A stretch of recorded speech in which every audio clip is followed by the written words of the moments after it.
Hi there, this is Derek from Pacific Coast Auto in Japan, and here we're looking at an R33 GTR Nissan Skyline. Yeah, this is a 1995 that we bought from auction. We're going to be sending this one to California. It's going to the USA. It's going to be unloaded in Long Beach. Engine in it, of course, is the world famous RB26 twin turbo engine. Back when engines didn't have a cover on them to hide the engine, they actually made the engines look cool. Typical of all the Skylines, it has peeling paint on the valve cover and on the intake. That happens within about 8 years after new cars, and now this one at 25 years old is kind of an old car, but in very good condition for the age. Now, I just shot an R32 GTR, which is kind of weird. We rarely get the GTRs these days. There was one month that we sold 13 of them in a single month, but prices for the R32s and R33s have come up. I can't say the exact price of this one because it is owned by somebody and this is a privacy thing, but typically the R33s at this moment are still more expensive than the R32s. And you can look to spend between about 2.5 million up to about 4.5 million yen for one. The RB26 is a kind of it's an engine that shows itself. You can feel it when the engine's not happy. This is a happy engine. Very good. I'm very happy to hear about the happy engine.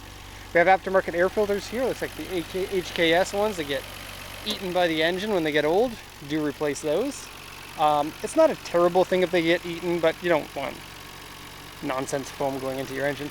Also, this is really cool. Look at this. The old Nismo logo on a metal plate that's been installed in the dashboard. It says twin plate clutch set and has a serial number for the clutch.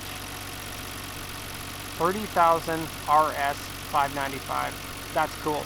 And the clutch is easy to manipulate. It's not like one of those twin plates that is going to give you a hard time driving in the city. I find that the GTRs, although they're more sporty, a little bit more difficult to drive than your typical car with heavier steering and heavier clutch, it's still not that hard and very rewarding to drive one of these around. The older they get, the better it becomes too, because this really is the kind of car that makes you happy when you drive it in a way that so many new cars just don't anymore. These are original fog lights. Isn't that crazy? And Nismo ducts in it. Okay, so no rust on the strut towers. That's something, of course, you want to look out for. This is an original strut tower brace. And other than the air filters, I don't think that there's anything else that's been modified. In fact, we still have original suspension and wheels, which kind of makes it look a bit like a 4x4. But, I mean, that's an easy thing to lower it if you want. You'll tend to get more value out of it with the original suspension now that these are something of a classic car. And so few of them stayed original. Like, it's not like a Ferrari. Ooh, that Ferrari's got original suspension, like 99% of them. Like the Skyline, maybe 5% of them still have original suspension. And it does have aftermarket exhaust. That's the other aftermarket part. The 33 is getting a lot more love these days than it has in the past, and I think anyone who's been around or has driven one is going to agree. These are fantastic cars. You can like whichever one that you like, 32, 33, or 34, but they were all great. Very great. I'll come back to that auction inspection sheet in a second. The auction grade is grade 4. I did notice, actually let me just re-pop the hood so that I can re-look at this, but I did notice that the hood, if you take a look, it's not lined up perfectly, which leads me to believe that we're going to have to do a check here for accident damage. On a grade 4, you shouldn't get accident damage, and if you do, then the auctions have a policy that you can claim it, return it, or whatever.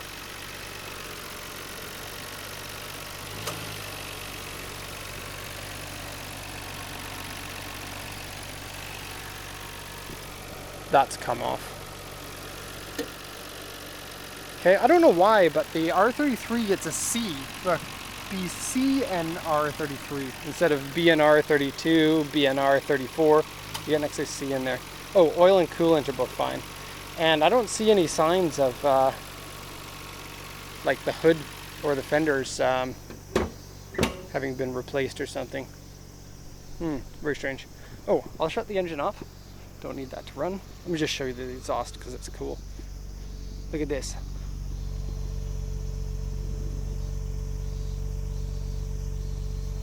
And that's full exhaust from the front of the car to the back. and original visors here. They turn orange over time. They're supposed to be more of a charcoal color. GTR key. Okay, and the gauges on this one are nice. I really like how the gauges, take a look when we turn it off. Turbo timer. 76. One needle goes straight down, one needle goes straight to the left. Kind of a unique look. You won't usually get that in basically any other car that I can think of. I'll come back to the interior in a sec. I'm going to translate that auction sheet for you. So, and I'll quickly do this. So you can skip ahead if you don't want to listen to it, but this is a review of the condition. It's a 95 Skyline GTR. Now this one is not a V-Spec version. The V-Spec has a different four-wheel drive system that's a little bit more responsive, and then it comes with the Brembo brakes. But whoever owned this previously put the V-Specs Brembo brakes onto it, and so that's a nice little bonus that I don't think that we knew about on the sheet here. Usually it's up to the seller to write that. Nissan original key ×2, GTR key, keyless entry on this, comes with security, that's original security, Nismo exhaust, toll collection box, owner's manual, warranty papers, spare keys can be sent to the buyer, several aftermarket parts on the car. There's actually less aftermarket parts than I thought, but that's a good thing because with these cars, like I said, the value goes up when it's more original. Timing belt has been replaced at 87,487 kilometers. There will be a history paper for that, of course. The report here from the auction says underside scratched, dented, and the jack-up points dented. I don't know why, but Nissan made their jack-up points not strong enough to hold up the car. And so on any one that has been jacked up, you'll get this. You see right there how it's bent up. That's supposed to be the stronger part that you carry the car's weight on. And the R32s and 34s are like that too. Interior slightly dirty and scratched. Right side electric folding door mirror doesn't fold in, the left one does. Power window switch is like loose or shaky. It still works fine, it just feels odd to the touch. Wheels scratched, engine oil leak. Now I looked around the engine oil and I couldn't find any leaks. Any, to be honest, really. Underside surface rust, that's not so bad. Trunk lid damper doesn't work. Yeah, the trunk lid has air supports to hold it up, and they don't hold it up that well. And then looking at the body, we have minor dents here, we have minor scratch in the mirror, minor dents here, and then it says small paint peeling on the roof. So take a look at the roof. Most of it looks good, as you can see. I did mention earlier that I'm going to wipe this bird poo off because that can actually damage your paint. The paint peeling is right here. I don't know if you can see that at this angle. It's about this big.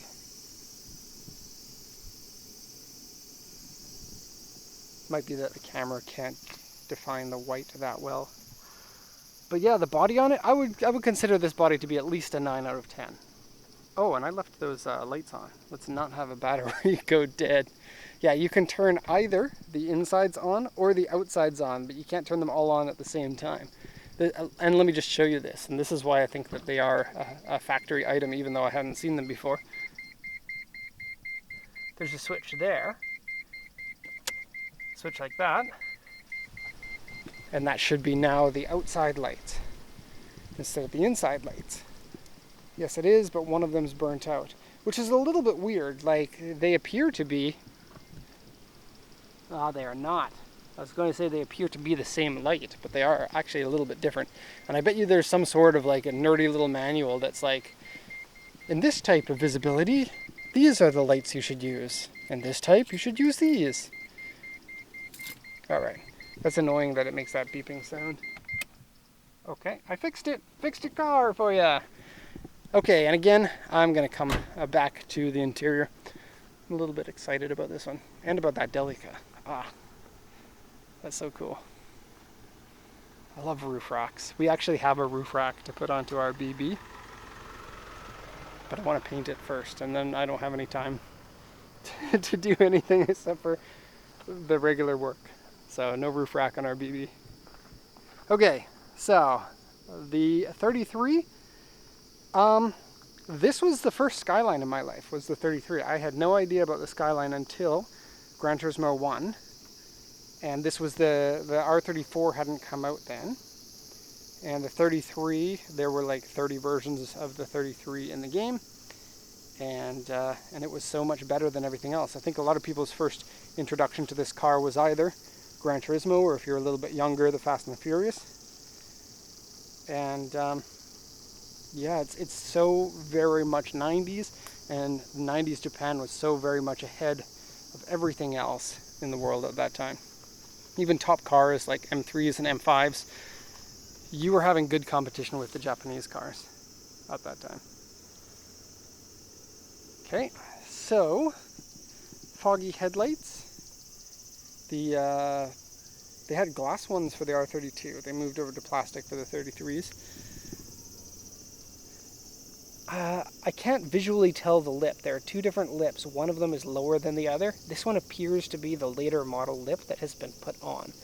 But I need to be next to them, or have one next to the other in order to tell for certain, because I'm not smart enough. Also, the Nismo ducts wouldn't have been an original thing, I don't think. Original wheels, that's cool. Original suspension. It kind of appears like the back suspension is sagging down a bit, so you might want to replace those struts. Okay, hood paint is good. Side panel paint, let me just show you. And you can see the wider fenders here, maybe. If you are perceptive, front and rears have both been pushed out from the regular version of the Skyline. It's one of the hallmarks of the GTR. And the adjustable rear spoiler that is functional.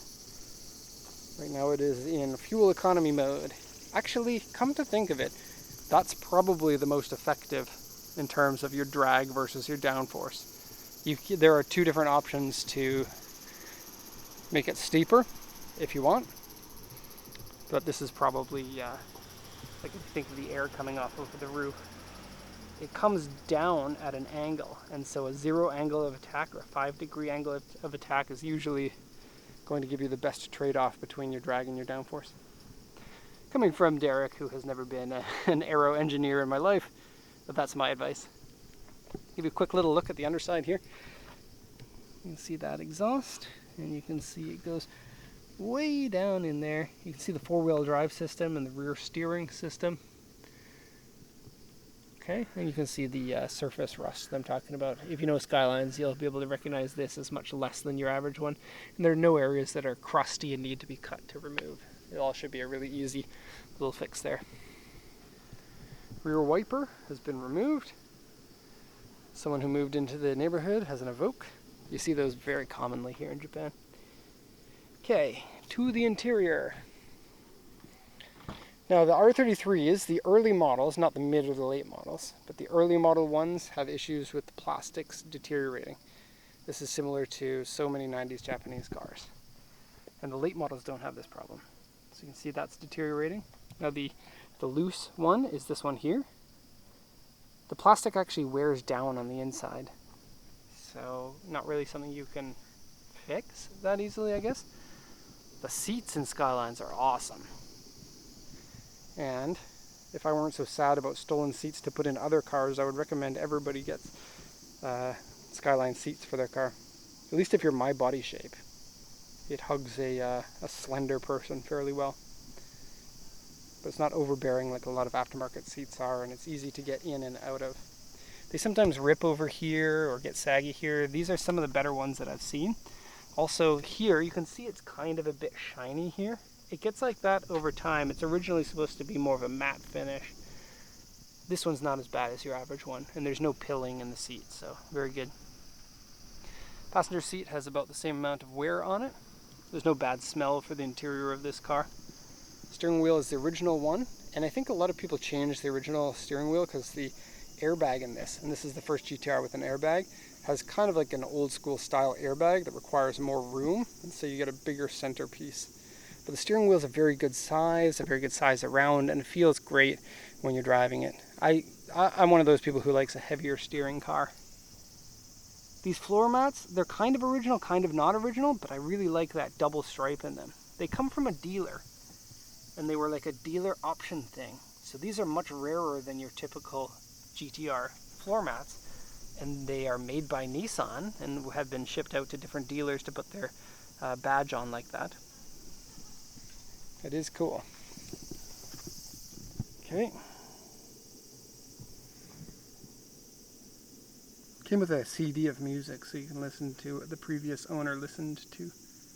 AC works fine. Has been smoked in, but doesn't smell like it. Some rips in this. Original shift knob. And usually the floor mats are a lighter gray, so having the black with the red stripe is a nice look. Oh, screw holes in the A-pillar here. And really no visible warping in the dashboard. That's nice. Rear seats also have the same floor mats with the red stripe. That's awesome. Now usually it says Skyline right here. Now it has that Nissan Prince Fukuoka badge. I bet you'd have to be a pretty big Nissan dealer in order to get your own floor mats. And then up here, there's a Puritron, which is kind of a rare option for the GTRs. And then Kenwood original speakers up there.